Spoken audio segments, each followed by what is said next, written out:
Let me just read a few lines. This is unbelievable. At first, you think this guy is pulling your leg. You think it's deep sarcasm. It's not. Okay, CBR article. So, if you're familiar with CBR, then you get the joke. But if you weren't familiar with CBR, you would think, oh, this guy is having a bit of fun. You think he's being a wise ass.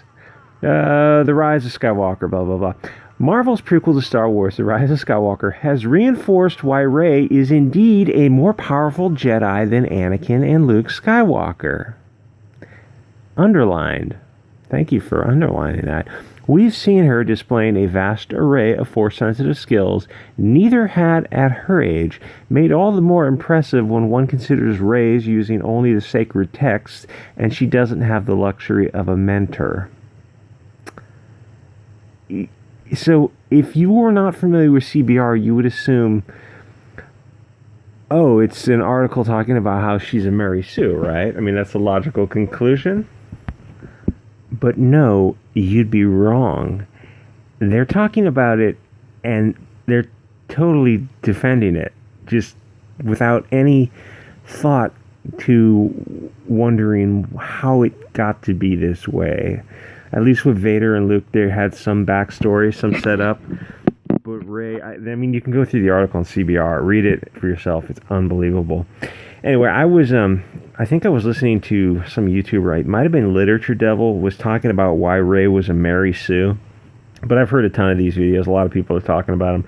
And the thing is, they don't get old because Rey and the movies, they get worse the more you look at them. The films do not age well. They started bad, and then people start pointing out more and more plot holes as time goes by. Even now, looking back on them, people are pointing out plot holes that I didn't get the first time just because I think my brain went numb. Partially with anger when I saw The Last Jedi. There was a little bit of rage when I saw the scene on the flight deck with the purple-haired lady talking to her crew and basically talking to the audience like we're a bunch of idiots. There's a little bit of anger there. Anyway, I was reading this review on CBR about the 4 issues of this Star Wars comic, but the reviewer was saying how great it was. But the way he was describing it, it made it sound horrible, like a Mary Sue. It had the 3 super vagina-powered Mary Sues, Princess Leia, Rose Tico, and Rey, otherwise known as 3 characters that nobody cares about. Leia is a grandmother. Rose Tico is, not to put too fine a point on it, but she's ugly. She's just not attractive. And Rey is so overpowered that she's basically Superman with B cups. Who wants to read a comic about 3 boring women? Not even boring women want to read about other boring women. I am sure that if I looked at the sales figures, it would show that very few people were buying it. Even though Star Wars is a name known pretty widely as a property, and the films are grossing billions, you may wonder why the comics aren't selling better. Because they are even worse than the movies. I know that's hard to believe. But when you think about it, there is so much less at stake with a $4 comic than with a $3 to $4 to maybe $500 million film when you take into account advertising. The writers for comics are basically at the level of feminist high school girls with PMS. They have no idea what it takes to write a hero. This CBR article was listing all the ways Rey is overpowered, how she is much stronger than Luke or Vader. But he is seriously portraying it as a good thing. At first, I couldn't tell if he's just being sarcastic, but since it's CBR, there is no chance of that. I thought about checking his Twitter, but I can't handle male feminists. You want to make sure never to bend over in front of them. It doesn't matter your sex. They love a good struggle, snuggle. What is super weird... Yeah, I'm just making you focus on this. Can you see that face? Focus on that face. Somebody drew that, and that passed the editor. And they said, yeah, this is what we want. This is great. What is really weird about the article is that the dude subtly defends Rey and the movies. He just accepts that she is a Mary Sue. Of course, she's better than Luke and Vader because she has Virginia. That's the source of her power. She doesn't need training. Anyway, this comic has the three ladies of Star Wars, the 70-year-old Leia, B-Cups Rey, and hit in the face with a shovel Rose Tico. And I'm not saying that just to be rude or, hyperbolically. I mean that. Look at her face. She literally looks like someone abused her repeatedly with a shovel. And don't women usually have something under those pockets? Don't they usually have something with which to feed babies? I mean, if you want to draw men, so look, what's the difference between her and him? Assuming Mr. Phallic Head is a him, and there's no difference. There's no difference. Ordinarily, when a shirt cut that low, you think, oh, hey, cool, cleavage. There's going to be some cleavage, right? Nope. There's no cleavage because it doesn't exist. Now, Daisy Ridley is a beautiful girl, but why not take advantage of having a beautiful girl? Make a love story between Kylo and her. Do kind of a cool war-type story, Romeo and Juliet, Gone with the Wind. They fall in love, but they're on opposite sides of the conflict. There could be the classic story of two people trying not to fall in love, but then giving in to their passion. Actually, now that I think about it, there has been romance in the earlier 6 films, and in the prequels, probably a little bit too much romance. It seems kind of odd that Disney would completely do away with the romance in their version of Soy Wars, but maybe romance is hard to do in a super politically correct Brave New World. There is nothing sexy about asking for consent before every kiss. And really, how do you make a romance where they reverse the roles of man and woman? And even though SJWs talk about how they are overthrowing old gender roles, of course they aren't. There was this funny article that came out a few days ago about how successful women can't find men who make as much money as they do. But think about it. Why should it matter? Do gender roles matter or not? If these woke women want to overthrow gender roles, why don't they financially support their husbands? Have him be the stay-at-home dad? Almost seems hypocritical. My point is, maybe romance is just impossible in the new Star Wars, because Rey is so overpowered that she's in the masculine role, and Kylo would be in the feminine role. But 99% of the audience doesn't want to see that. And it's not politically correct to have Kylo in the masculine role, as crazy as that sounds. But not to put on the tinfoil hat, but Disney are a bunch of degenerate globalists. I hope YouTube doesn't get triggered by the G word. They think some words are dog whistles, and sometimes they are, but sometimes they ain't. I was thinking about what people are going to do if they get kicked off as creators on YouTube. That's coming up in about 2 months. I suspect people will just migrate over to BitChute. YouTube's not going to notice the tiny loss, but DLive and BitChute will get a nice boost. Anyway, I went through all 4 issues of this comic, and it sucks. But it doesn't suck in the usual way. It's not full of the blonde man bad cliches, because that kind of wouldn't work in the Star Wars universe. It sucks because Rey is an emotionless sociopath who, in the first comic, she attacks an innocent animal to practice her fighting skills.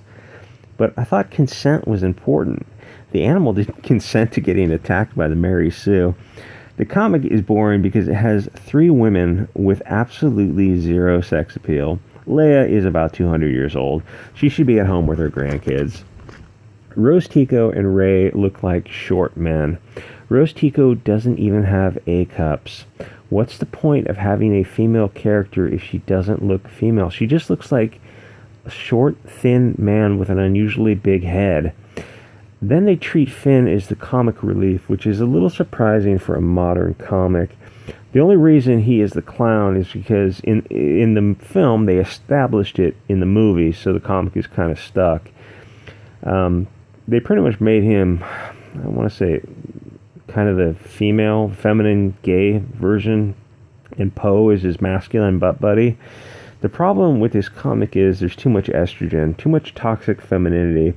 Most of us want men to just act like men and women to act and look like ladies. Both B-Cups Rey and Shovel-Faced Tico are in their 20s. Most women in their 20s are making babies, not engaging in high-risk activities. And even if making babies wasn't their thing, most women kind of tend to avoid high-risk activities. It's just kind of a biological imperative. But according to woke Disney, romance and baby making is just old-fashioned. I wonder if the only people reading this are lesbian librarians or assholes on YouTube. How can I say this? Nobody wants to see a 60-year-old Leia running around. Nobody wants to see two titless 20-year-olds playing the part of men. Women or men don't want to see it. The SJWs who write and edit this stuff, they aren't even buying it for their kids. If it turned out that mainstream comics was just a money laundering scheme for some criminal enterprise, everyone would believe it.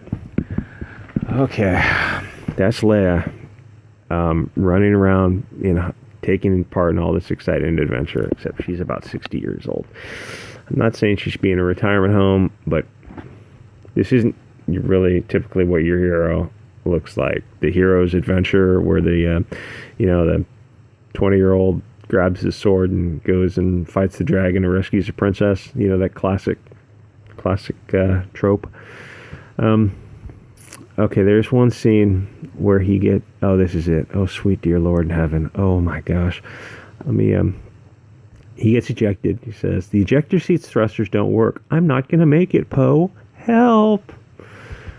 Oh, they cuck him so hard. It gets worse from there. It gets worse. Okay, so he goes to get rescued, and he just continues whining like a bitch. Hurry, it's a long way down, as he's falling to his death. Fair enough. Poe, hang in there, my little butt buddy. I'm not going to leave you behind. Okay, so he continues whining like a bitch. Get ready for it. Oh my God, the cringe. It just hurts secondhand. I know cringe is overused, but I swear it's not overused here. He goes to rescue his little butt buddy, and feminine Finn says, "I believe in you." Oh, that's so gay. Oh, that's just... I know gay people who aren't that gay. I know gay people who would look at this and say, N-bomb, that is gay. And then, okay, he rescues his little catamite. And this is the face he makes. I get the feeling that he's not in the backseat too often, if you know what I mean. All right, that's it. I just can't. Oh, good. It was female officer. Great. Female officer in the high command. That's just what people want to see. The only thing cool about this is some of these images, these background space images. If you're familiar with the original trilogy, if you see these images, it gives you such a feeling of how amazing those nostalgia. It's just member berries and nostalgia. This kind of powerful images. But it's only you've got to be, I think, over 35 to be familiar with the original Star Wars universe. These kind of images just have such a powerful impact on you. But I think if you're under 40, you're probably not getting it. I'm not talking about seeing the movies in theaters, because even if you're, 35, 48, 45, you probably were too young. You're obviously too young to see the first two in theaters. But they came out later and they re-showed them. It was such a huge part of the culture from, 77 to... 84. It was just, Star Wars was huge. You have you can go on YouTube and you can watch. There's several long programs that show you what an impact Star Wars had. It was a different world, because that was a world where before video games, before cell phones, before PCs, people played board games and played records. There were just so many less distractions that when a Star Wars movie came out, or when a big movie came out, it was an entirely different... Going to a concert, like in the 80s and the 90s, was it was just different. I mean, it's hard to say. It's hard to explain to people who go to concerts now and they spend time on their cell phone or something. It's just like, you'll never have rock stars ever again. The era of rock stars has been over since... about the 90s, because of PCs. You just got too many distractions to have things make such a great impact. All right, I'm talking about member bearers. I'm talking to people who, I guess if you remember Star Wars, the original trilogy, then you're probably 35, 45 plus, and it's like, oh my God, those movies hold up. And to think of Star Wars has come down to this, I believe in you. I believe in you. Okay, little butt buddy. Yeah, anyway, so we need to have more gay and trans characters in Star Wars because it's, it's current year. All right, guys, like, comment, subscribe, and make sure to check me out on the alternative video sharing platforms. I will leave the links in the description.